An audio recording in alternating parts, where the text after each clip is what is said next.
Nicolas Ferreira. Pra mim, tem que perder o mandato, ser cassado, ser punido. Transfobia é crime no Brasil. Não, eu não acho que deve perder o mandato. Eu acho que assim, que a peruca foi um exagero, mas eu não acho que o discurso tenha sido transfóbico. Você acha que, Tabata, construindo um diálogo aqui com você acha que dizer que há apenas 2 gêneros é um discurso transfóbico? Eu acho. E transfobia é crime, certo? Então você acha que a maior parte da população brasileira deve ser presa? Aí eu perdi no argumento. Veja, deputado, você faz muito populismo penal, né? Aumento de pena pra isso, aumento de pena pra aquilo e por aí vai. Aí vão aumentar a pena pra crimes de roubos e furtos. A questão é, o bandido tá lendo o Código Penal, ele sabe, eita, porra, agora aumentou 4 anos a pena. Eu ia roubar, mas agora que aumentou a pena, eu não vou roubar mais não, porque ele tá lendo o Código Penal. Isso é demagogiazinha de que não tem proposta. Se tem uma pessoa que conhece bem o Código Penal e o Código de Processo Penal, que inclusive redige habeas corpus do próprio presídio, é o criminoso. Eles entendem bastante de direito, eles acompanham bastante a legislação penal, eles muitas vezes discutem, inclusive, com os advogados de defesa, mas aí um dado da realidade que você ignora, né? Não é populismo penal, é você pegar o que funciona e mais do que isso, né? De que adianta você pegar o receptador se o receptador, no final das contas, nunca vai pra cadeia, porque com a pena é abaixo de 4 anos, o juiz vai converter aquilo em pena restritiva de direito em vez de pena privativa de liberdade. O que a gente tá falando é justamente prender esse sujeito pra acabar, ele não abrir um negócio em um novo lugar. Kim, tu trabalha? Pois eu desafio você a encontrar um deputado de esquerda, ou até comunista, coitado, se eu for limitar pra comunista aqui, você tá lascado, porque sequer consegue eleger gente direito, né? Mas vamos lá, 8 projetos de lei aprovados, 70 relatórios de projetos de lei aprovados, sem falar em mais de uma centena de projetos barrados, projetos ruins, PL da censura, aumento de imposto, a taxação que queriam levar pra 92% de compra online, que a gente conseguiu reduzir pra pouco mais de 60%, que ainda é uma desgraça, ainda é um desastre. Você falou, só atende empresário, só beneficia empresário. Os privilégios tributários aprovados para os 17 setores, eu fui absolutamente contrário. Todos os que a gente tem, sei lá, 400, 500, 600 bilhões de privilégios tributários para grandes empresários, todos esses eu sempre votei contra. Você não conhece minha trajetória, você não conhece meu trabalho.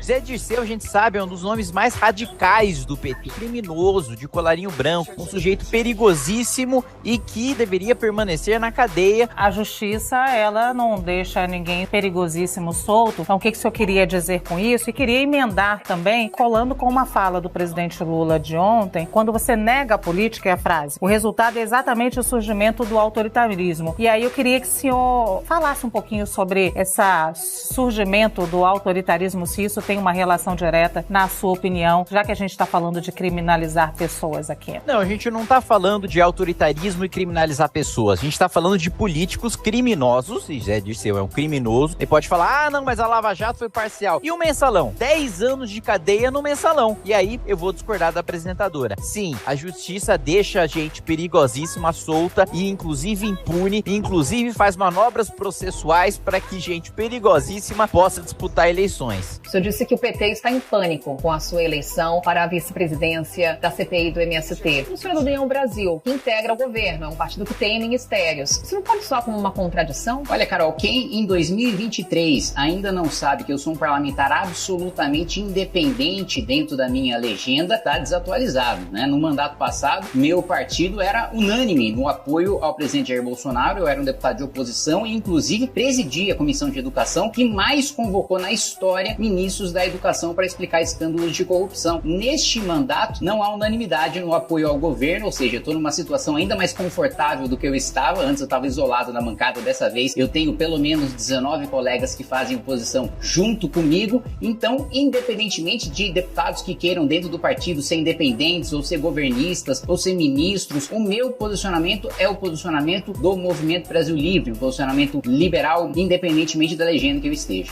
Eu passei 7 anos à frente do Ministério da Educação, 8 se contar como secretário executivo. Se você pegar o que foi feito em 4 anos, multiplica por 10, não dá metade do que eu entreguei. Em relação a ter 3 diplomas e por ter sido ministro da Educação, um dos mais longevos, Vossa Excelência teve a capacidade de aumentar os investimentos em educação em 4 vezes e entregar ainda assim a nossa educação nos piores rankings do PISA. Como Vossa Excelência disse, foi ministro por 4 vezes, mas lamento informar que fracassou as 4, por isso perdeu a eleição para a prefeitura, para o governo do estado e para a presidência da República.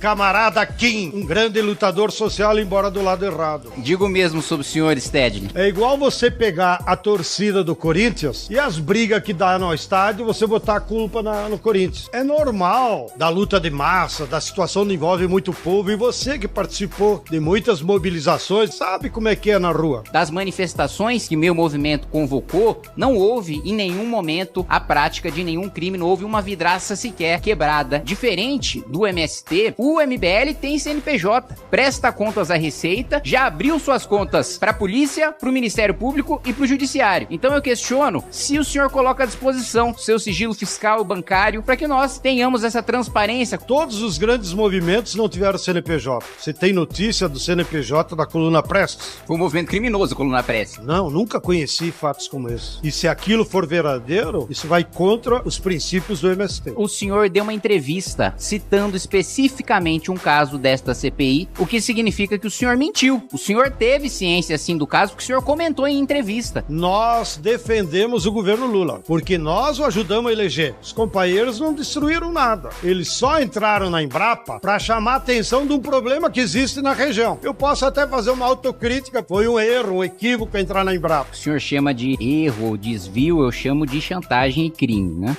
Vocês querem botar a gente na cadeia, vocês querem encarcerar mais e não, senhor presidente, resolver os problemas reais do Brasil. Prender as pessoas não tá dando resultado. O que eu mais combato aqui dentro dessa casa é rico, principalmente político rico, que consegue manobra no Supremo Tribunal Federal pra se livrar dos crimes que cometeu. Não é pobre que rouba, não. É mau caráter que rouba principalmente os mais pobres. E eu ouvi deputado petista falar que é a favor da segurança pública. Não, vocês não são a favor da segurança pública. Vocês são a favor de segurança privada pra vocês e que os mais pobres continuem sendo roubados, sendo furtados. Então essa falácia de que há uma criminalização dos pobres vem de um preconceito de que só comete crime quem é pobre. Se isso fosse verdade, em Brasília só tinha santo. No Congresso Nacional só tinha santo. Vão pra rua e perguntem a opinião dos mais pobres sobre esse projeto que vocês vão ter a resposta. O que eu não respeito é defensor de bandido, de miliciano, de quadrilheiro, é destruidor do Congresso Nacional, destruidor do Supremo, destruidor do Palácio do Planalto, tentativa de golpe de Estado, é isso que eu não respeito. E eu acho que o senhor não cometeu esses erros, eu acho que não. Diz que combate criminoso, quadrilheiro, e eu quero dizer que eu também combato, e justamente por isso faço oposição ao PT, que é o partido do Petrolão, é o partido do Mensalão. Ele diz que acha que eu não sou criminoso, pois eu tenho certeza que ele cometeu o crime de responsabilidade ao faltar 2 vezes na Comissão de Segurança Pública, e portanto não posso dizer o mesmo sobre o ministro Flávio Dino. Independentemente desse Congresso ter votado ou não o orçamento, a proposta já foi enviada e a proposta do governo vem com corte. O orçamento previsto para o próximo ano é exatamente o mesmo orçamento nominal previsto para este ano. Vossa Excelência deveria conhecer a dinâmica do orçamento e saber que se não houve aumento nominal, houve queda real no orçamento do Ministério. Então há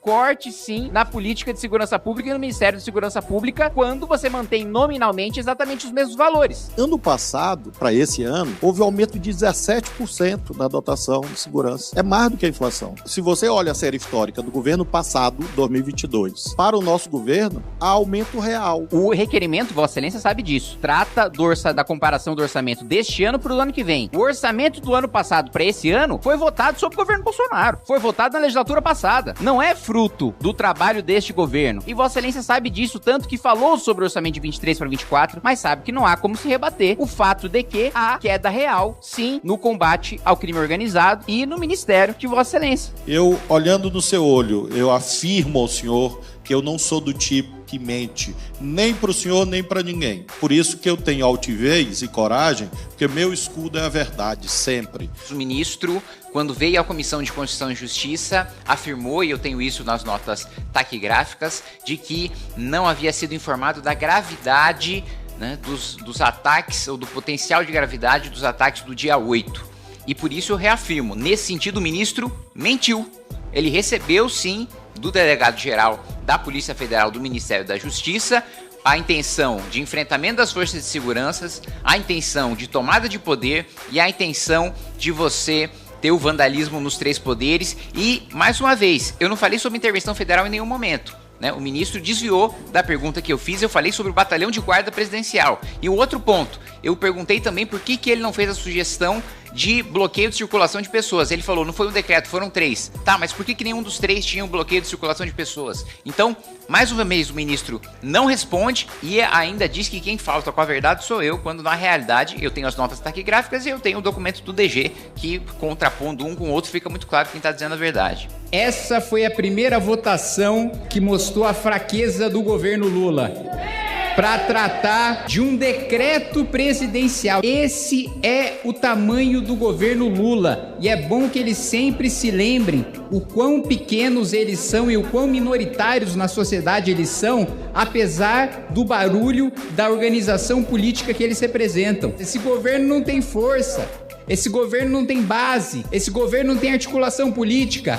Esse governo não tem mais representatividade social. Por isso, tomem esta derrota de 322 votos e aguardem, porque daqui a pouco já vem a próxima. Senhor presidente, senhor relator, senhor José Rainha, queria questionar se a FNL, em face do processo eleitoral, prestou apoio a políticos, caso positivo, quais foram esses políticos? Deputado, a FNL é democrática e cada região, cada estado votaram em diversos deputados, fizeram campanha. Eu não tenho conhecimento de todos. Perfeito. Mas apontar um pouco pela questão democrática, deputado, que teve muitas pessoas eleitas, outras não eleitas, mas é amplo, né? Mas o senhor confirma então que a FNL prestou apoio a candidatos em eleições anteriores? Os deputados prestaram apoio, solidariedade às fortes da região, vice-versa. Então teve campanha nos acampamentos, assentamento normal, deputado, igual todas.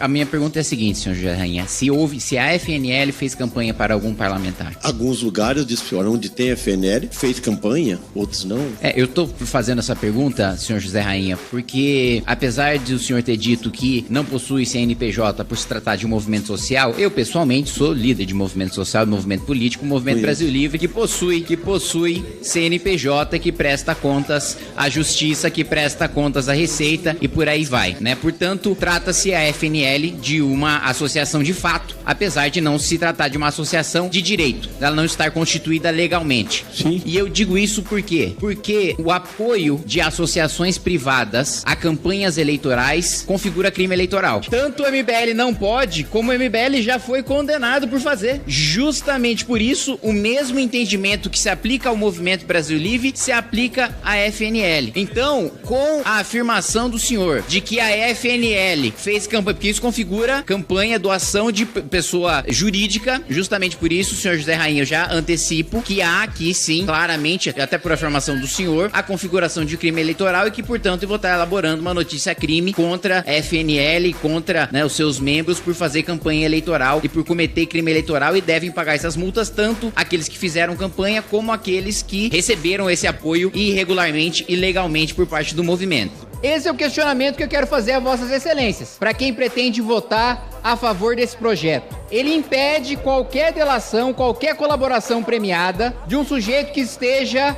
dentro da cadeia, cumprindo, por exemplo, uma prisão temporária ou uma prisão preventiva. Vamos supor que a gente prenda um chefe do PCC. Ele está cumprindo todos os requisitos de uma prisão preventiva. Ele não pode ser solto para manter a ordem pública, ele não pode ser solto porque ele vai fugir, ele não pode ser solto porque ele vai voltar a cometer crimes. E vamos supor que esse chefe do PCC queira delatar o resto da organização criminosa. A gente vai ter que soltar ele da cadeia para ele delatar? Porque eu vejo muita gente pensando aqui, estamos pensando nos casos contra políticos, estamos pensando nos casos em que prendem um parlamentar preventivamente durante 1 ano, durante 2 anos. Se tem abuso em prisão preventiva, o que precisa ser combatido é o abuso da prisão preventiva. Agora, se a gente reconhece que a prisão está cumprindo com seus requisitos, que o sujeito é perigoso, que ele vai fugir, que ele traz um risco para a ordem pública, que ele vai continuar cometendo crime, a gente vai soltar para ele delatar? Isso não faz o menor sentido. Nós estamos criando aqui um instrumento de blindagem de organizações criminosas. Não há como desarticular uma organização como o PCC, que hoje está pagando cursinho de direito para o sujeito prestar concurso depois para o Ministério Público, para o Judiciário, para depois disputar a eleição, sem que a gente tenha um delator, sem que a gente tenha um instrumento, um mecanismo de combate à organização criminosa eficaz e complexo o suficiente para lidar com a complexidade do crime organizado hoje. Então, meu posicionamento é absolutamente contrário a essa urgência, justamente em razão do enfraquecimento ao combate ao crime organizado. Obrigado, presidente. E teve um debate aqui, eu acho inócuo uma moção de repúdio contra o presidente, mas o deputado argumentou, né, de que esta comissão não pode ter poderes irrestritos, não pode ser a convocação de todo mundo. Primeiro que pode convocar todo mundo, sim. É exatamente isso que está no regimento, é exatamente isso que essa comissão exerceu, inclusive na legislatura passada contra o governo Bolsonaro, que se aplica a mesma coisa contra o governo Lula.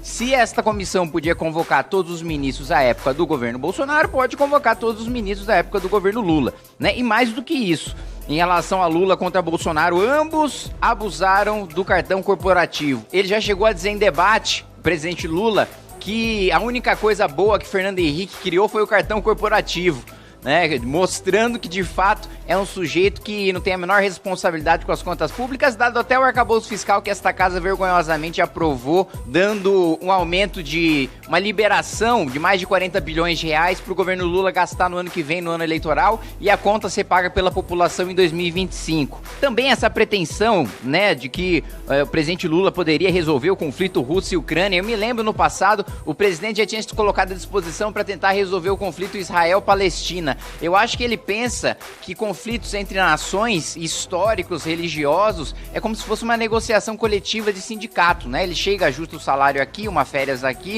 senta com o Putin, senta com o Zelensky, determina ali qual que vai ser o piso salarial, que dia que vai ter trabalho, que dia que não vai ter trabalho, e resolve o conflito. E não é assim que funciona, né? Apesar dessa ser a experiência de vida do presidente Lula, que negociava com a ditadura militar para vender os seus colegas sindicalistas, né, em troca de benefícios pessoais, né? Quem não se lembra daquela foto do livro do Romeu Tuma mostrando o presidente Lula fumando um cigarrinho, sendo de maneira muito cortês e amigável conduzido por um sujeito do DOPS, enquanto seus colegas sindicalistas eram presos, porque o presidente Lula desde muito tempo já vendia os seus aliados. Ele inclusive já chegou a afirmar, né, que quando morria, isso tudo que eu tô falando eu posso provar, eu tenho os elementos, nunca falo nada sem fundamento. Quando eu não tenho fundamento eu admito e digo que não sei.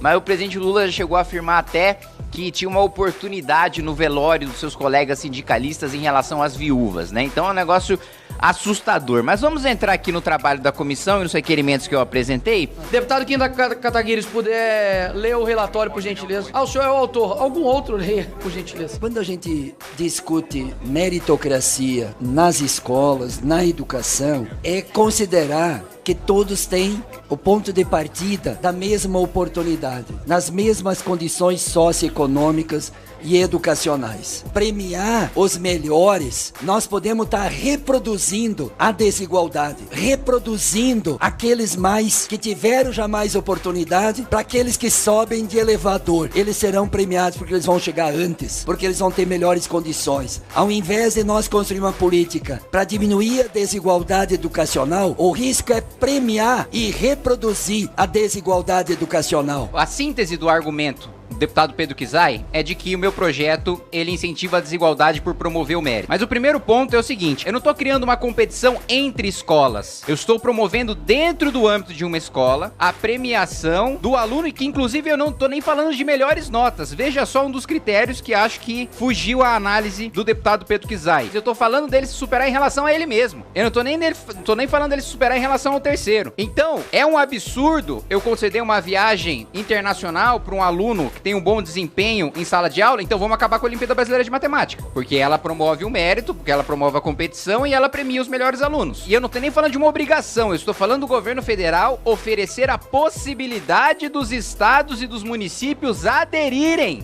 voluntariamente, caso queiram. As administrações que concordem vai poder mandar os alunos que se superaram, os alunos que foram assíduos, os alunos que de fato demonstraram a melhora em sala de aula para fora do país, vai poder dar uma premiação, um livro, um notebook, um tablet. Isso administrações bem-sucedidas no Brasil e no mundo fazem. Não tô reinventando a roda, é um projeto simples para combater a evasão escolar, e um dos principais razões da evasão escolar é justamente o desincentivo para estar em sala de aula e o descolamento daquilo que se vê em sala de aula com depois daquilo que se enfrenta na realidade. E desculpa, para mim é uma questão aqui até de bom senso, não é nem de um embate ideológico para além da questão de toda a discussão de mérito. Obrigado, presidente. Cavalo. Corta todos os impostos. Vamos acabar com os impostos no Brasil. Eu quero ver quem diz isso e explicar pro trabalhador brasileiro que depende do SUS. Como é que o SUS vai ser financiado se cortar todos os impostos? Eu quero ver quem diz isso e explicar para os pais e mães que dependem de escola pública e creche pública. Porque o discurso anti-imposto, ele é demagógico, ele é fácil, ele soa bem, bonito, mas não para em pé até a terceira linha. É o que mais afeta os nossos trabalhadores, essa concorrência desleal. Você tá falando que é pra destruir a indústria, destruir o comércio, destruir o varejo. Tá acabando com a indústria do Brasil, tá acabando com o comércio, tá acabando com as sacoleiras. Eu cheguei numa feira livre do interior, no meu estado, e lá o pessoal reclamando, sabe de quê? Essa confusão aí com a Shopee e com a outra da China vai acabar com a gente. Pra fazer... Ninguém aqui é contra o e-commerce. Não teve nenhum deputado aqui dizendo que é contra o e-commerce. Ninguém é contra o e-commerce. O que nós somos contra é a deslealdade que tá acabando com o nosso varejo, que tá acabando com o nosso emprego, que tá acabando com a nossa indústria. Não é com tributação ilegal que a gente vai desenvolver a indústria nacional. E é isso que acontece hoje. É um decreto que atropela o que determina a legislação. Por que não teve um empenho tão grande da indústria? Por que não teve um empenho tão grande, né, do comércio nacional para que a gente tivesse uma reforma tributária nos últimos 40 anos, como teve no Sudeste Asiático? Eu lembro de conversar com diversos empresários e eles sempre diziam: não, eu sou liberal, defendo a simplificação, defendo a reforma, mas no meu benefício não. No meu benefício não vamos mexer. E foi isso que embarreirou a reforma tributária durante tanto tempo e a gente tá 40 anos estagnado. Depois, reforma administrativa, que permitiria a gente cortar gasto obrigatório, que é coisa que os países do Sudeste Asiático fizeram também. Aqui não, a maior parte, 95% dos gastos são obrigatórios. Nem se o presidente da República quiser, ele consegue cortar. E em 40 anos a gente não fez nada. E em 40 anos a gente não permitiu com que a gente cortasse esses gastos e voltasse para coisas essenciais, como qualificar a mão de obra. E isso, Malásia, Indonésia, Vietnã, Singapura, todos esses países que eram mais pobres, menos qualificados, com menos educação do que o Brasil, superaram e hoje estão exportando manufaturados para a China e para os Estados Unidos, porque a China e os Estados Unidos estão diminuindo o comércio entre si. E a gente ficou para trás. E vai continuar ficando para trás se a discussão for essa, for de protecionismo, for de não, vamos manter a tributação sobre o mais pobre, e muitas vezes a Receita age para até além da tributação, que já é ilegal determinada por decreto, age para além da tributação do remessa conforme. Eu sou testemunha viva disso. Comprei 2 bonequinhos de desenho japonês, um Goku e um Piccolo, numa dessas compras online aí. Deu R$113. Eu recebi uma cartinha da Receita dizendo que eu teria de pagar R$180 de imposto para poder pegar a mercadoria de R$113. Isso aí é absolutamente ilegal. Então, em vez da gente melhorar a indústria nacional, em vez da gente melhorar o ambiente de negócios, em vez da gente tornar o nosso ambiente mais competitivo para abrir para fora e lá fora a gente conseguir competir, o que a gente faz? Fecha. Nós temos que defender a indústria nacional, melhorando a competitividade da indústria nacional e não taxando compra de pobre.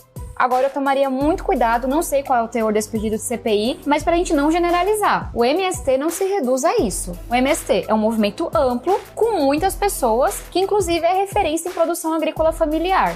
A CPI é sobre as invasões. Eu sou um dos autores. Eu vi você e o Salles ali fazendo uma coletiva. A gente juntou, né? Eu, o Zuc e o Salles, a gente juntou, já foi protocolado. Que companhia se arrumou pra você do Salles, viu? Responde alguns crimes na justiça. Mas é a base do Lula, tá? A gente vai entrar num debate perigoso. Um outro ponto. Mesmo se a terra fosse improdutiva, não é legal um movimento privado invadir aquela terra. Continua sendo esbulho possessório. Porque quem define se a terra está cumprindo a sua função social ou não é o poder público, não é um movimento privado. Vamos tomar cuidado de não generalizar, porque eu conheço muita experiência massa do MST. É importante ter diálogo com o MST. Mas a minha opinião é de que o MST, institucionalmente, por propósito, como um dos seus principais propósitos, invade terras como meio de negociar com o poder público. E isso é ilegal. Subitamente, a partir do momento que o Lula assume o governo, as invasões voltam. Porque, na minha avaliação, tem uma disposição do governo de negociar a partir do momento que se comete um crime. E isso eu acho absolutamente ilegítimo. Isso é um incentivo ao crime, assim como é um incentivo à invasão ao país soberano. Fala pessoal, o negócio é o seguinte, é fundamental que você se inscreva no Clube MBL para receber os bastidores de Brasília antes dos veículos de imprensa. Você vai saber o que acontece no judiciário, no executivo, no legislativo, antes de qualquer pessoa, e vai ter acesso a todos os nossos documentários, mini documentários e votações internas do MBL. É só clicar aqui no link que você vai conseguir assinar.